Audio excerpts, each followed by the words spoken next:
Okay, so today we're going to be going into lesson 3.5, which is about evaluating expressions. So in the previous video, we talked about what algebraic expressions are, and today we're going to talk about how to evaluate those expressions. So example 1 says, the expression 20 plus 3n represents the total number of cars that Eric has. How many miniature cars does Eric have if each smaller case holds 10 cars, 12 cars, and 14 cars? So basically what this expression is showing us 20 plus 3n. It's saying this is how many cars he has, but we don't know what n is. That's why we have our variable here. This is unknown. But now in the question, it is telling us what it is. It's saying, well, what if he has 10? What if he has 12? And what if he has 14? So what it's asking us to do is it's asking us to substitute in these numbers for our variable. So we're going to take these numbers and we're going to substitute them in for our variable n. So let's set this up and see what it would look like. So number 1, for 10, we would have 20 plus 3, and instead of n, we're going to put in 10. So you can do this two ways. I like to just put them in parentheses. You can also just write as multiplication. So you could also just do 20 plus 3 times 10, but I like to put it in parentheses. So let's solve this out. So again, we know with PEMDAS we want to multiply first. So 3 times 10, we have 30. And we're going to bring down the 20 plus 30. So when we have 20 plus 30, that ends up being 50. So when we substitute in, each smaller case holds 10 cars, that means that he has 50 miniature cars when we substitute in for 10. When each case holds 10 cars, he has 50. So let's try our next one. Let's substitute in for 12. So we have 20 plus 3 times 12. And we're going to again use PEMDAS to solve here. So we're first going to say, what is 3 times 12, which we know is 36. We're going to add 20. So we end up with 56 cars. And then last but not least, it's asking us to substitute, what if each case holds 14 cars? So we have 20 plus 3 times 14. And again, we're going to solve using PEMDAS. So we're going to multiply first. So 3 times 14, which is 42. And then we're going to bring down that 20 in our addition. So we're left with 20 plus 42, which is 62. So basically what we're doing today is we have our algebraic expressions we talked about in our last video, and now it's saying, well, now what if we do know what our variable is? So we're going to substitute in our numbers for our unknown, our variable, and now we can evaluate our expression. So let's try example 2. So it says evaluate the expression 50 minus t when t equals 10, 20, or 25. So let's try this out. So the first one says 50 minus t. So now it's telling us to substitute in 10. So we're going to, instead of t, we're going to have 50 minus 10. Then we have 50 minus 20. And last, we're substituting in 25 for t. So we have 50 minus 25. So before we didn't know what our number was, so we put a variable, and now we do. So we can substitute in that number. So let's go and evaluate these now. So we have 50 minus 10, which we know is 40.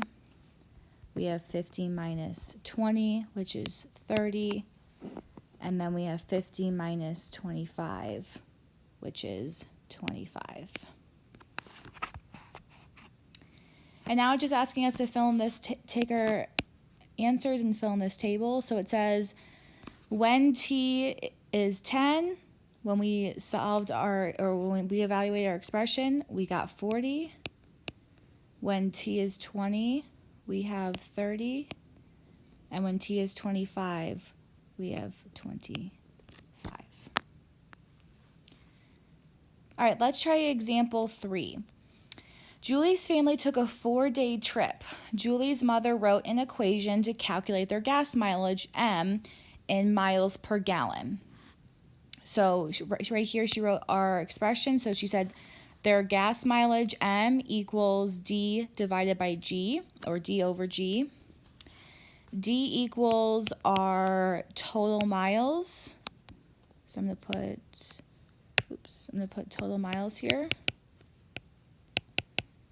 And then G equals total number of gallons used. So total gallons used. So if we look over here on the right-hand side, we see how many miles and gallons they did in 1 day, in 2 days, in 3 days, and 4 days. And then it's asking us, our main question is, what was the gas mileage for the 4-day trip? So we know how much they drove in each day and how much gas they used each day. But if we look back at this, at our equation here, it's asking us for the total. So what operation do we have to use when we're trying to find the total of something? We want to use addition. So we want to find the total miles and the total number of gas used each day. So to find total, we want to add, so we want to do 476 plus 439 plus 382 plus 263.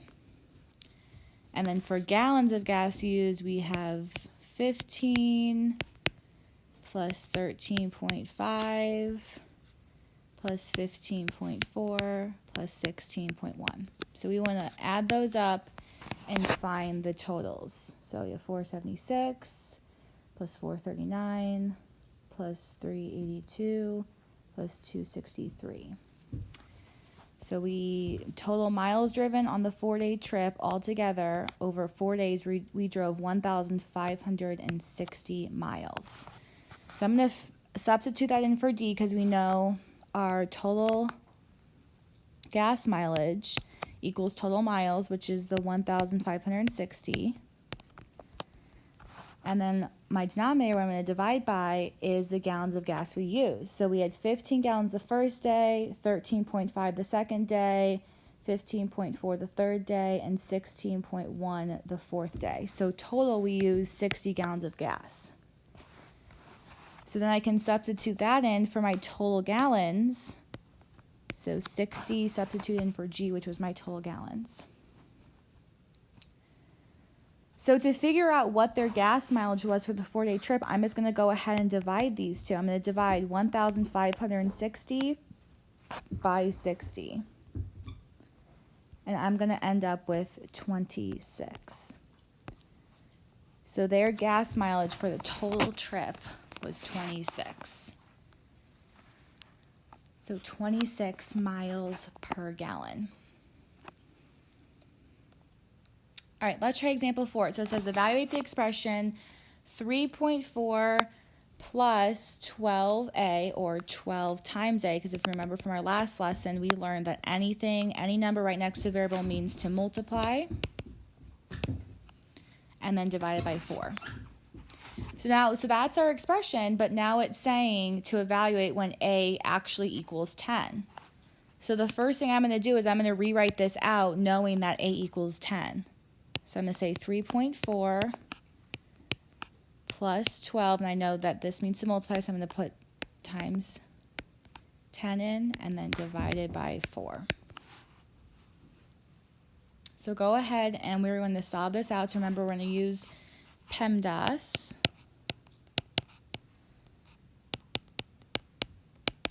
to solve this.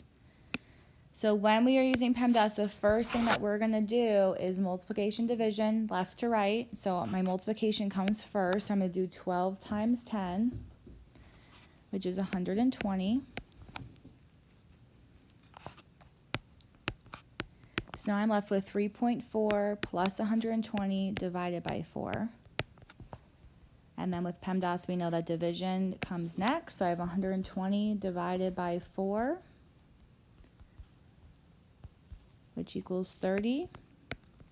And then my last step is to add 3.4. So I'm going to end up with 33.4. So what this expression is saying is when I go and I plug in, when I substitute in 10 for A, I'm going to end up getting 33.4 is my answer there. All right, last problem for today. So Mr. Grant wants to tile a 27 square foot area with square tiles. Let S equal the side length in feet of a square tile, and we're going to use the expression 27 divided by S squared to find the number of tiles Mr. Grant needs to buy. So this is our expression, and if we notice, it's showing us what we want to substitute in S for.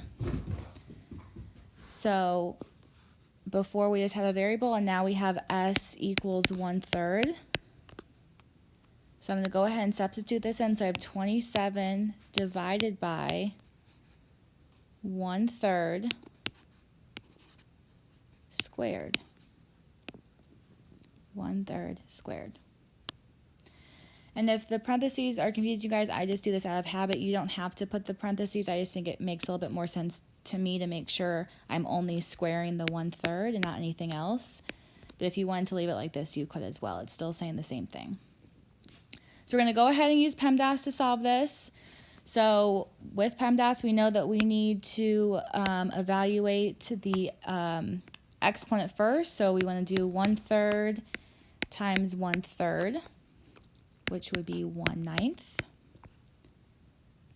And then we're going to do 27 divided by 1/9.